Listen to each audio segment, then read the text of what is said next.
नमस्कार। आज हम बात करेंगे अशुभ दशाओं के ऊपर।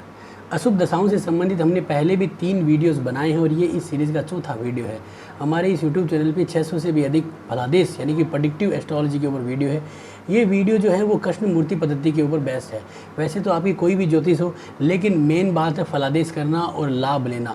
अगर आप कृष्ण मूर्ति पद्धति सीखना चाहते हो तो हमारे इस यूट्यूब चैनल पे कृष्ण मूर्ति पद्धति के पूरा का पूरा सीरीज़ है, जिसमें 50 से भी अधिक वीडियो, जिनके द्वारा आप कैसे कुंडली को देखें और उसके बाद ये जो अशुभ दशाओं के और ये जो वीडियोज़ हैं जो बहुत ही अच्छी तरीके से हमने बनाए हैं, जिनके द्वारा आप ये आइडिया लगा सकते हैं कि आप फलादेश कैसे करें और महादशा अंतरदशा को प्रेडिक्ट कैसे करें, यानी कि आने वाले इवेंट और जो हमारे इवेंट चले गए हैं, हमारे को नुकसान क्यों हुआ, लाभ क्यों हुआ, उसको हम कैसे प्रेडिक्ट करें। ये जो वीडियो है ये बहुत ही अच्छा वीडियो है, क्योंकि इस वीडियो में एक स्पेशल बात ये है कि जैसे बहुत सारे लोगों के कमेंट आते हैं और कई सारे लोग जिन्होंने वीडियोज़ हमारे अशुभ दशाओं के देखे तो उन्होंने कहा है कि कुछ योग जो है वो तो हमें क्लियरली नज़र आते हैं कि भाई यहाँ पे नुकसान होगा, लेकिन कई बार कुछ योग जो है वो हमें नज़र नहीं आते हैं, लेकिन उस समय नुकसान हो जाता है। तो ऐसा कारण क्या?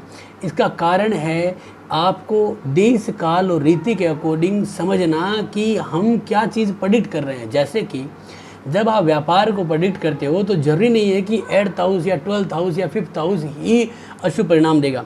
व्यापार में अड़चने, जैसे कई बार क्या होता है कि 8th हाउस क्या करता है कि सीधा व्यापार को एक बार में ख़राब कर देता है, लेकिन जो नवा घर है यानी कि जो 9th हाउस है वो क्या है, 10th का 12वां है, 10वें का 12वां है। तो वो क्या करता है कि धीरे धीरे उसको स्लो पॉइजन देता है 10वें घर को, यानी कि बदलाव।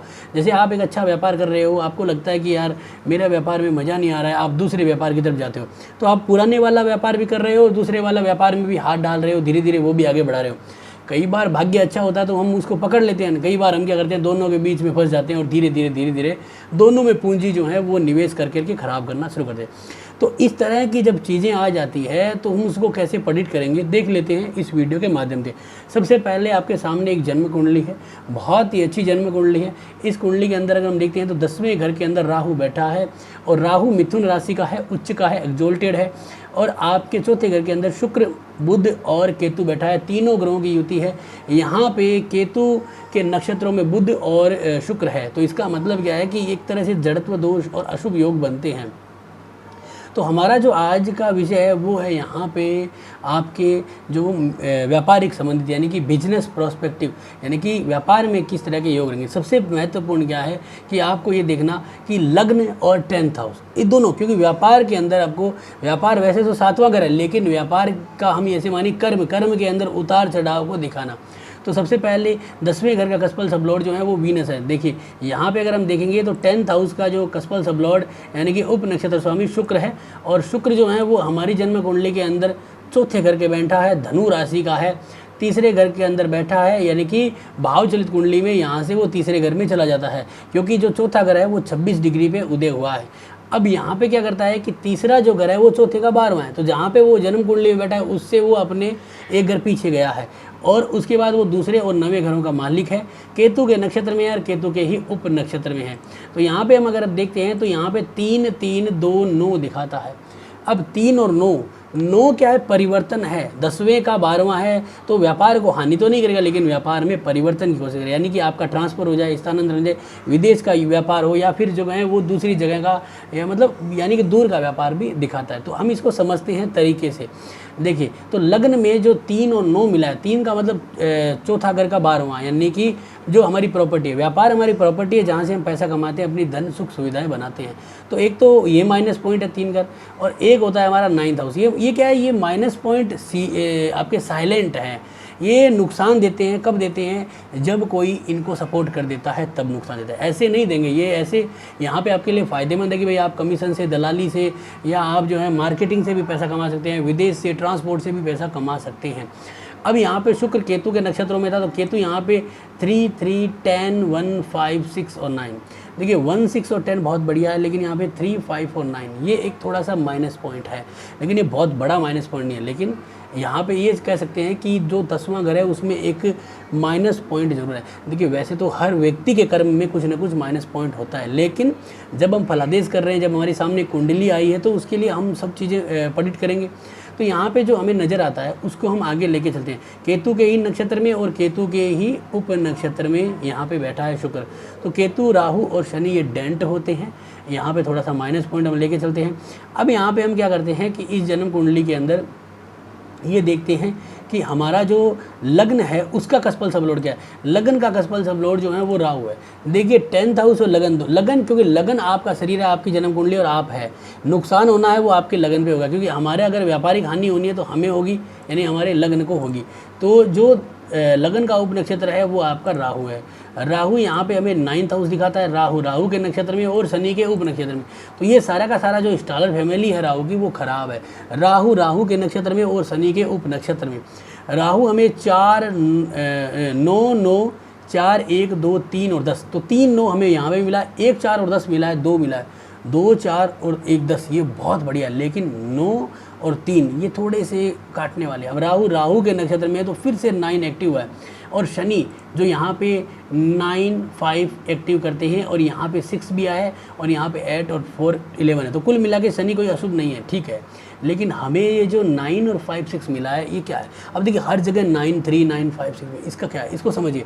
अब जैसे बहुत सारे लोग कहते हैं 5, 8, 12 है, 3, 8, 12 है, 6, 8, 12 है, तो सीधा दिखता है कि भाई इस कुंडली में नुकसान है। लेकिन जब ये 9, 4, 3 दिखता है, इसका मतलब बहुत सारे लोग भ्रमित हो जाते हैं यार इसमें तो नुकसान का योग ही नहीं। अब कैसे व्यक्ति को नुकसान हुआ, कैसे व्यक्ति के साथ अशुभ घटना ऐसे अशुभ है कि ये वो है जो स्लो पॉइजन, यानी आपके व्यापार को धीरे धीरे खाएगा, यानी कि आपके व्यापार को 10 साल में डाउन करेगा। आपको ऐसी स्थिति नहीं आने देगा कि भाई आप इस व्यापार को छोड़े। मान लीजिए आपका 6 महीने व्यापार खराब चला, आपने लगा कि यार अब तो नहीं होगा, हमें छोड़ देना।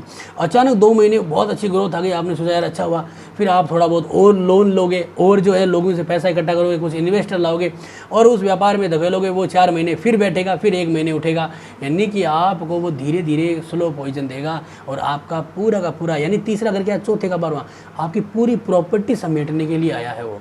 यानी कि जब तक आपके पास जीरो ना हो जाए वो तब तक आपको खाएगा वो।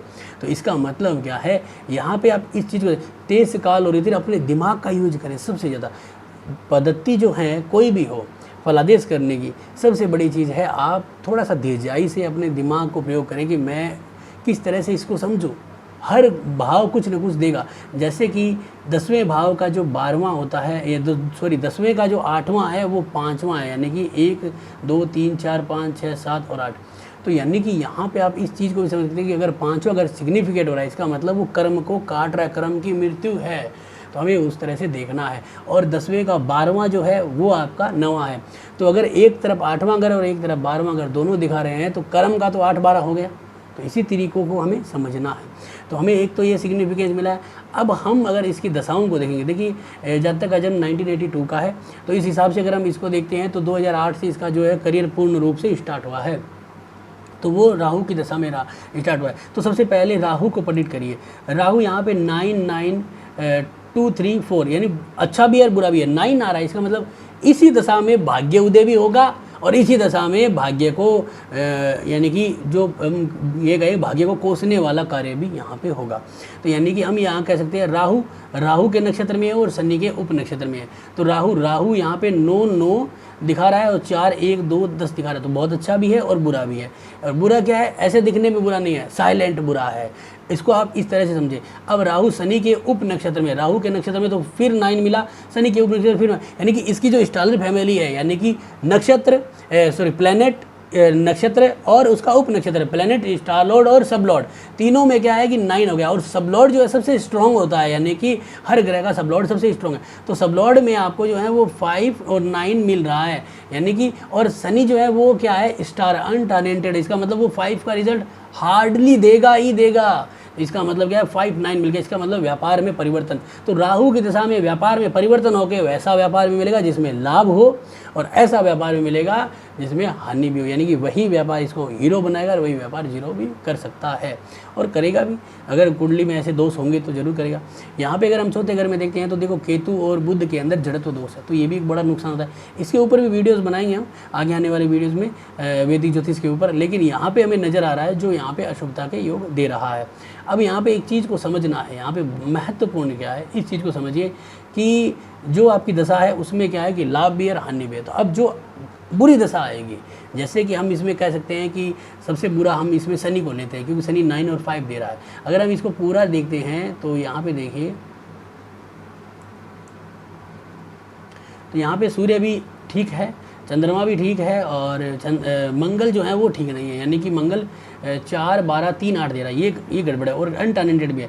बुध यहाँ पे 3, 3, 1, 10 दे रहा है, और गुरु यहाँ पे 2, 2, 4, 7, 4, 7 दे रहा है। शुक्र 3, 3 और 2, 9 दे रहा है, तो 9 वाला 3, 9 है, इसको हमें पकड़ना है। शनि 9, 5, 6 दे रहा है, ये हमें पकड़ना है। और राहु 9, 9, 3, 3, इसको हम बाद में देखेंगे। यहाँ पे आप इसको देखिए, राहु में सबसे पहले राहु आया, कोई दिक्कत नहीं है। यहाँ पे राहु में राहु आया है, भाग्य उदय करने वाला है, डबल बार रिजल्ट दे रहा है, तो 10, 11 भी रिपीट करेगा, तो फायदा है। जुपिटर आया, जुपिटर यहाँ पे अगर हम देखते हैं तो 2, 2, 4, 7, 4, 7 तो व्यापार के लिए नया व्यापार लेके आएगा, उसमें भी लाभ है। शनि में आप देखिए, शनि की पूरी फैमिली देखनी पड़ी, जैसे ग्रह की पूरी फैमिली भी देखिए। तो जैसे हमने जुपिटर देखा, तो जुपिटर क्या है यहाँ पे, जुपिटर के नक्षत्र में और राहु के उप नक्षत्र में, तो गुरु यहाँ पे 2 बार 2, 2, 4, 7, 4, 7 देगा।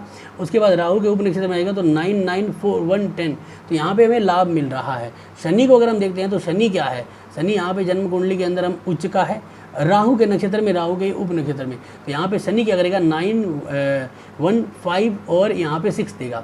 तो यहाँ पे क्या है कि अशुभ तो है, लेकिन इसका नक्षत्र राहु है और उप नक्षत्र भी राहु, तो क्या करेगा कि शनि अशुभ परिणाम नहीं देगा, क्योंकि वहाँ पे 9, 9 तो रिपीट होगा, लेकिन वहाँ पे रिपीट ये भी होगा। ये क्या होगा, यहाँ पे जैसे 1 हुआ है, 6 हुआ है, तो 1, 6 फिर 1, 6, 10, तो ये यानी कि 2, 6, 10 रिपीट होगा तीनों बार। तो इसका मतलब क्या है कि हमें लाभ होगा। देखिए इस वीडियो में कन्फ्यूजन भी हो सकता है, लेकिन ये नंबरों का खेल जो है ना, ये ज़बरदस्त है। पकड़िए इसको पकड़ बनाइए, इस पर पकड़ बना लोगे तो आपको जो है वो प्रेडिक्शन करना सीख जाओगे। बहुत सारे लोग जो है ऊपर की थ्योरी पे बात करते हैं, सीधा ही उपायों पे आ जाते हैं। देखिए उपाय सबसे बड़ा, मैं हमेशा हर वीडियो में कहता हूँ, सबसे बड़ा उपाय है डायग्नोस करना। अगर आप समझ गए, सीख गए कि भाई ये कुंडली में क्या है, तो आपने बहुत बड़ा उपाय कर लिया है। तो यहाँ पे हमने देखा कि शनि की दशा खराब नहीं है, क्योंकि शनि का जो नक्षत्र राहु है वो 10 दे रहा है, तो यहाँ पे हमें लाभ का योग बन रहा है। अब इसके बाद हमारी दशा आई थी है बुध की। बुध यहाँ पे देखिए, बुध की अगर हम फैमिली देखते हैं तो यहाँ पे बुध जो है वो केतु और शुक्र में, तो यहाँ पे बुध जो है वो 3, 3, 1, 10 दे रहा है, कोई दिक्कत नहीं है। और केतु और शुक्र, केतु यहाँ पे भी 1, 10 दे रहा है, और शुक्र यहाँ पे जो है वो भी 3, 3 दोनों। राहु और केतु के ई सिग्निफिकेटर देखने और किसी के ई सिग्निफिकेटर देखने की जरूरत नहीं है। तो 3, 3, 2, 9 दे रहा है। इसका मतलब क्या है कि बुध की दशा भी ओवरऑल ठीक निकल जाएगी, कोई दिक्कत नहीं। अब आती है केतु महाराज, यानी कि राहु में केतु। हमेशा याद रखिए, राहु में केतु, राहु में शनि, शनि में राहु, शनि में केतु, ये तीनों जब भी अपने दशाओं में आते हैं तो आदमी को बड़ा नुकसान या बड़ा कुछ न कुछ अशुभ देने की कोशिश ज़रूर करते हैं, या कोई गलत आदत लगा देते हैं। यानी कि बड़ा पैसा दे देंगे तो उसमें कोई गलत आदत दे देंगे। जैसे जुए सट्टे लॉटरी से लाखों रुपए, करोड़ों रुपए कमा रही है, फिर वो फ़ायदा नहीं है, वो श्रापित पैसा है, वो चला जाएगा।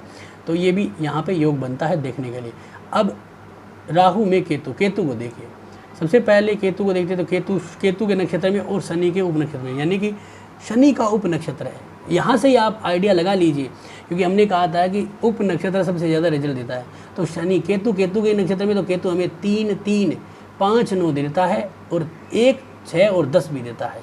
बहुत बढ़िया, 1, 6, 10। अब केतु के नक्षत्र में तो हमें 1, 6, 10 भी मिलेगा, और यहाँ पर हमें क्या मिलेगा, 5 और 9। तो यहाँ पर देखिए 3 मिला है, 3 फिर मिलेगा, और उसके बाद हमें शनि मिलेगा। तो शनि यहाँ पे नीचे 9, 1, 5 और 6 देगा। तो यहाँ पे 1, 6 और 10 भी एक तरह से अच्छा बना है, तो 3, 5 और 9 भी बना है।